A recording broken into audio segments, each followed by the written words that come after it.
The Zillow touring agreement. Why do you need it? Like, I kind of find it insulting. It's just a marketing ploy, I think.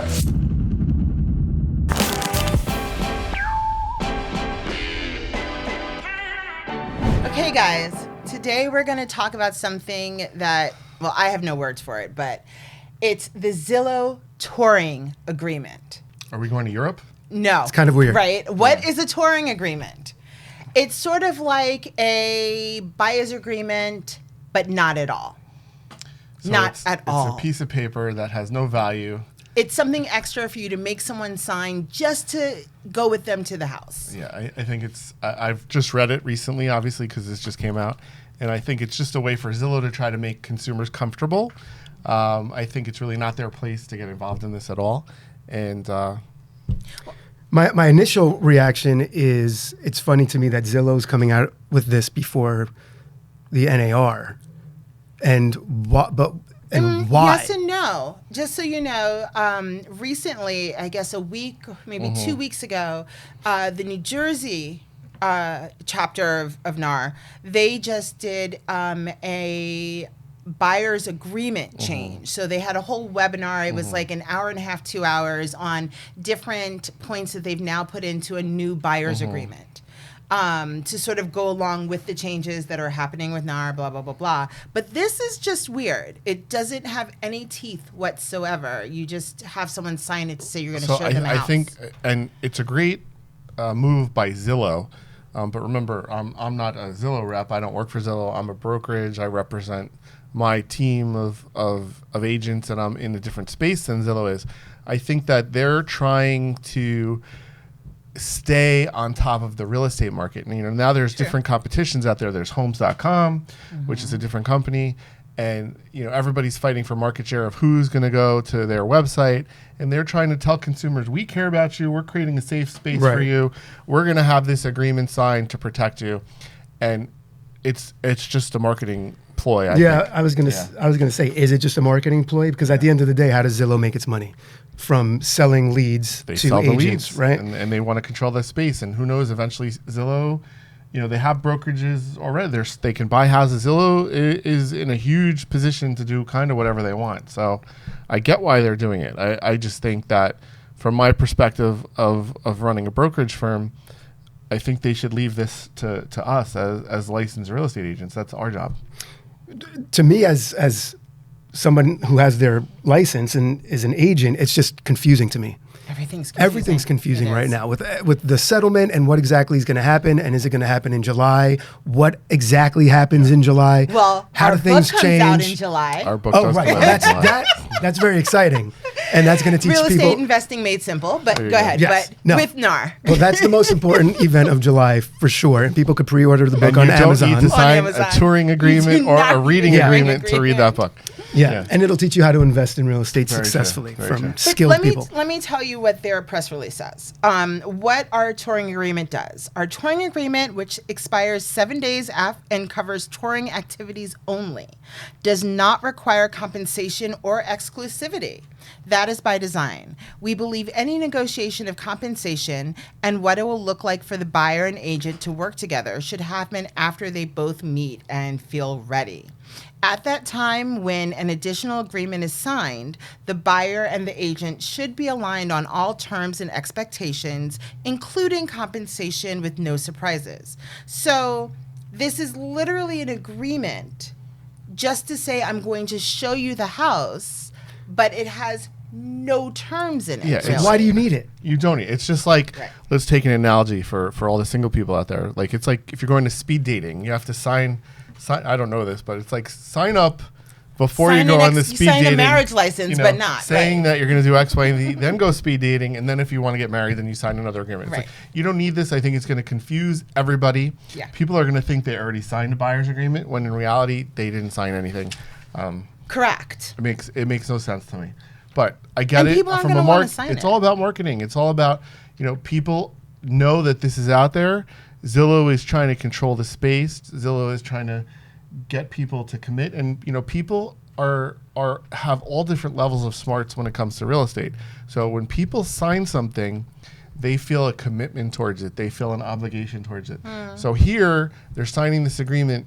They're going to kind of feel like they're obligated towards Zillow. They may even feel that they're obligated towards that real estate agent, which is not necessarily the worst thing when it comes to a real estate perspective, but I just think it's adding such a level of complication here that it's not necessary. And it kind of devalues the use of a real estate agent and turns them just into simply like a door opener, which is the crappy part of how people view agents sometimes. And obviously the services that are provided are far more than that. It's like a tour guide, yeah. Right. So it's just like, sign this piece of paper. We'll have anybody who pays us money, right? Because are they going to be pushing this to people that are getting leads from them? I think everybody, before you can see any house, they're going to ask for that to be signed. So the first clause in here is the sole purpose of this agreement is for broker to, 1, consult with the buyer regarding specific properties, and 2, to assist buyer in locating and touring properties. Right. But you don't need Zillow's permission to do that. You don't need anyone's permission to do that. And as I said, it's going to add levels of complication, and as Robbie just said, it's almost like dumbing down, like we're just tour guides, when in reality, I was having this discussion with a real estate agent earlier today. In reality, we're counselors, we're shrinks, we're financial advisors. Yep. We're all these other things other than a tour guide. And here you are people, calling like us, everything. we're touring agents. Like, I kind of find it insulting. Yeah, I agree. I think everybody, and I didn't understand this until I got my license, right? I had bought a few investment properties. I got my license, and I didn't realize how important it is to have an agent that you can know, and you trust, like you have a doctor. Your doctor's your doctor, usually, right? You have your doctor who you trust and and is going to lead you in the right direction, and you could trust their opinion on things. And a real estate agent should have somebody who plays that role in terms of real estate in your life, I think. So that should be a long-term thing. Yeah. And just going out and being a touring agent just is not putting the buyer in the best position. If they're just meeting a bunch of people that are letting them into the house. And this whole thing with the buyer's agent, I think it's going to actually dissuade people who are new buyers who don't have the money. They're not going to hire buyer's agents because they want to try to save commission. So I would totally try and do it on my own. I think that's a huge disservice for new people.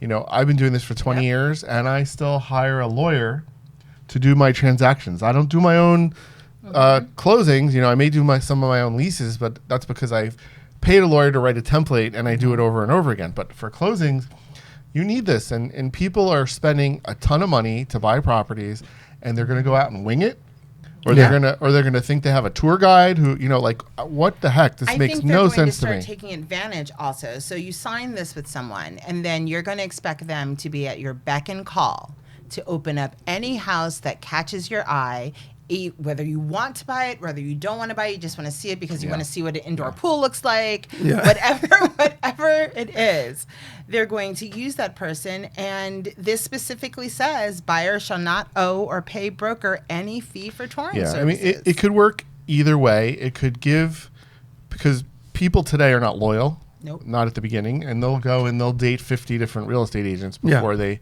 pick one. And also because the market is so tight in some areas and there's no inventory, people switch and go to whoever the listing agent is because they want a better chance of getting the house. This may change a little bit of that flavor, and people may think that they're obligated to a specific agent for at least 7 days. Who knows? I still think, calling us a touring company, I think that's an insult from Zillow. I think they really should have thought that through a little bit better. And they may drive people to homes.com because I don't think homes.com is making you sign anything. I don't know if they're making you sign this or if they're just offering it. So what else does the agreement say? Does it say anything else? So it does say in connection with providing the touring services, broker shall adhere to any and all non-waivable duties required under applicable state law for real estate brokers working with the consumer in a non-agency capacity. Then it says buyer and broker agree that they are not entering into an agency relationship and buyer is not a client.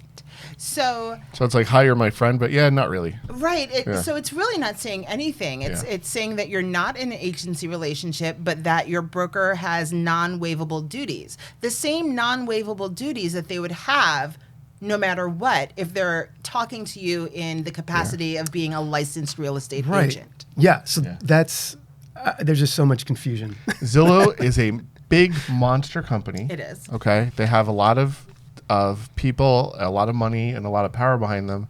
And this is a marketing opportunity for them. I think if I own Zillow, I would be doing the same thing. I wouldn't be calling it touring because I think that's an insult to us professionals. Okay, so that's a big insult from Zillow that we're tour guides.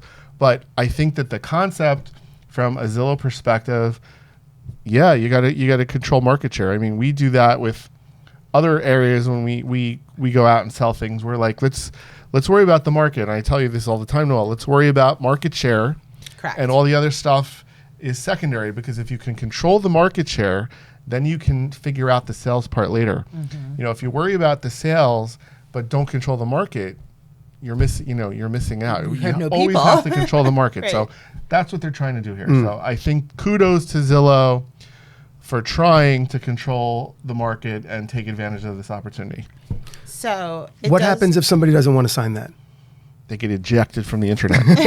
They are no longer allowed What on if, what if Zillow. they're like, hey, I want to go look at this house? They have to go to TikTok. With you. They go to China. Yeah. The requirement to have an agreement in place to tour a home will be new for most customers and agents. As we move forward, it's important to remain focused on who the real estate industry serves, buyers and sellers. You know, it doesn't say if You said requirement. So the question is it a requirement by Zillow? Because it will be a requirement by the settlement that every buyer has to sign an agreement if they want to work. So that's probably But that's the same if they thing. want to enter into a buyer's. Right. This is a touring Agreement with This is for a you. tour guide. But I don't think that this a requirement to see something that you see on Zillow. That wouldn't be very smart. Yeah, I doubt that. Because then it would stop the people from looking. Well, Nobody's going to sign Well, it. I remember before I had my license, again, when I was going out looking for investment properties, there was one agent that had given me the choice of signing a buyer's, an exclusive buyer's agent agreement. And I was like, no, thank. And he's like, oh, no, just kidding. Like he didn't say just kidding, but it was like a soft toss, like, hey, if you'd be interested in signing this so that. But it's before I really knew or appreciated how much work a buyer's agent puts into everything. So that agent, before you're in it, you don't really know. Yeah. I have or appreciate clarification. Hold on. That agent that he just mentioned who asked you to sign an agreement should be awarded, because that's what people should have been doing for years. Totally. Okay. It builds loyalty. It builds brand trust. It builds responsibility on your level, because you know this person's committed to you. So you can go out and spend 10, 20, 30 hours being a tour guide, LOL, or helping them figure out their stuff. So, and he was a great agent. That was a good move. So go ahead. I Noel. do have some clarification. So the word requirement in the Zillow press release is highlighted. I went to the highlighted, took me to the NAR site. Implications for members and home buyers and sellers. After the new rules go into effect, MLS participants acting for buyers would be required to enter into written agreements with their buyers before touring a home. So now this actually makes a lot more sense to me. They're saying, here's an agreement that has no teeth, because you have to enter into some sort of agreement. But here's an agreement that has no teeth that you can enter into before touring a home, so you don't have to make people sign a buyer's agreement before they've even met you, because they're just calling you for a home. This actually now makes a whole lot more sense to me. Okay. No, I still don't like it. It's all weird. Well, that's the big surprise here. So this actually does make sense. Because you have to sign something. Because you have to sign something. So if you're going to give someone a buyer's agreement right off the bat, like, here, we're going to go see your first home, sign this, which makes you, you know, my indentured servant for the next 10 million years, you're not going to do it. When you sign this, which says, hey, this means nothing, you'll be like, okay, fine. Yeah, I don't like it. Right, but even if you don't like it, if you're a buyer, you have to sign something before you go to look at it. Just Sign sign the this. buyer's agreement. Or you go directly to the listing You're agent, not going right? to sign the buyer's agreement. This is misleading, because if you go into a home and I bring you in as a buyer, I expect you to buy that house from me.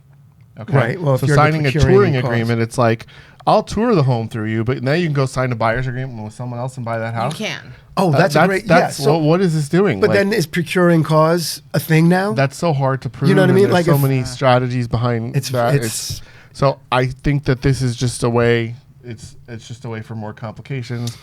I don't like it. I'm interested to hear what other real estate agents have to say about Please this. tell us. Let us know. Put in the comments. Let us know. We're all figuring this out together. Real estate agents are professionals, not tour guides. Thanks for watching this episode. Now don't forget to like, subscribe, and leave a comment. And we'll see you next time.